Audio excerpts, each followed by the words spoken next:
Diyos.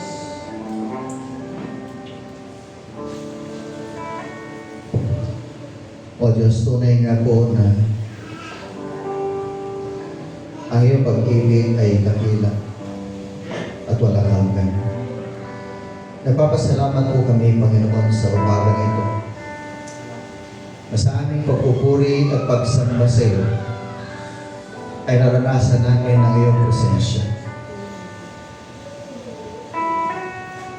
Ang iyong banal na Espiritu na siyang kumikilos sa aming mga puso at sa aming buhay, sa aming pagkatao.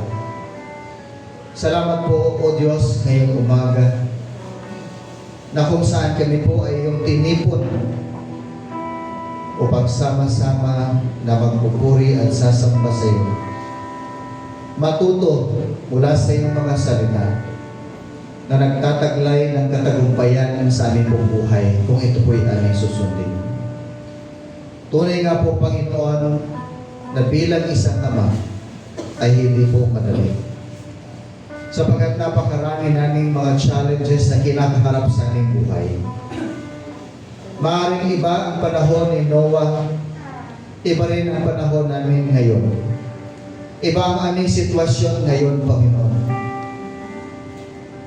Subalit ang aming pong sitwasyon din ngayon ay hindi rin po madali. Napakahirap din po sapagkat lawak na impluensya ng sanlibutan, ng lipunan. Subalit walang imposible sa iyo, O God. Dahil alam namin, Panginoon, na kung sa kabila, Panginoon Diyos, ng iba't ibang mga challenges namin po kinakaharap sa buhay, ay kung magpapatuloy kami, Panginoon, sa kung paano mo kami tinawag bilang ama sa aming pamilya, sa aming tahanan. Kung kami po ay magiging matatag, magiging matalino, lalong higit sa aming pagsunod sa iyong kalooban, aasahan namin, O Diyos, ang tagumpay na ipagkakaloob mo sa bawat ama ng tahanan at ng iglesia nito. Panginoon, dalangin ko po na kayo po ang patuloy na kumilos at manguna sa buhay ng mga ama, Panginoon. Marami po kaming kahinaan, Lord, ngunit ikaw ang siyang magpupuno kung ano man ang aming kahinaan at papalakasin mo kami. Huwag niyo po kaming ipahintulot sa anumang uri ng tukso na magdadala at magmaring magsira sa aming pamilya, Panginoon.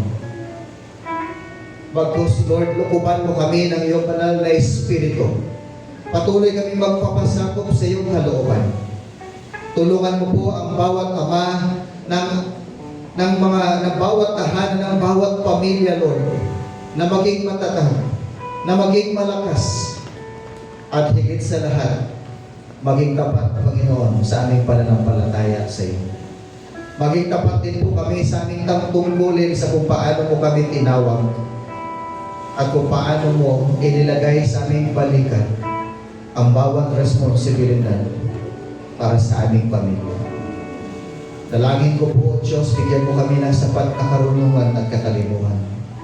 Bigyan mo kami ng lakas. Tugunin mo po ang lahat ng aming pangangailangan.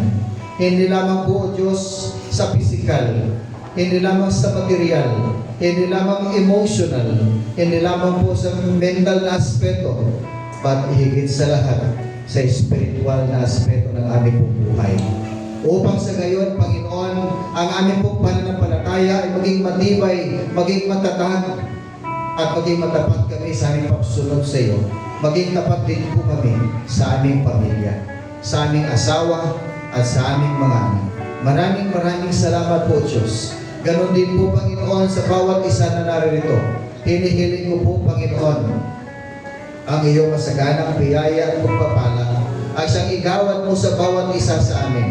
Hinihiling po namin, Lord, ang kagalingan sa bawat may karamdaman sa mga oras na ito.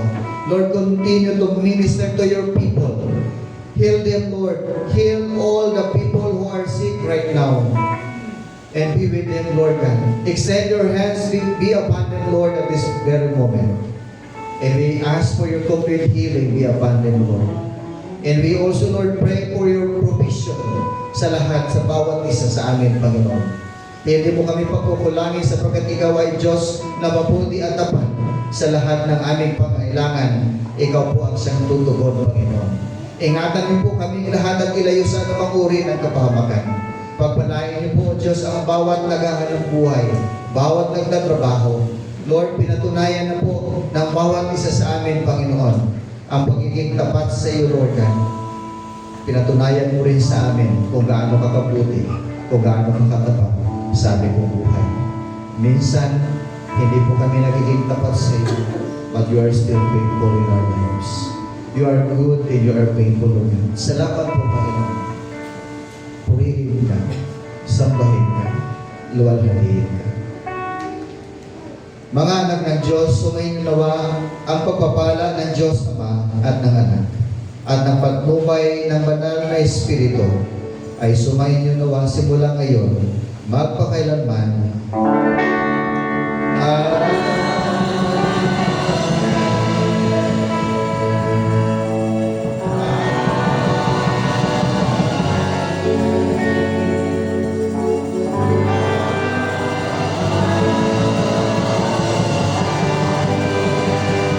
The Lord bless you and give you prosperity.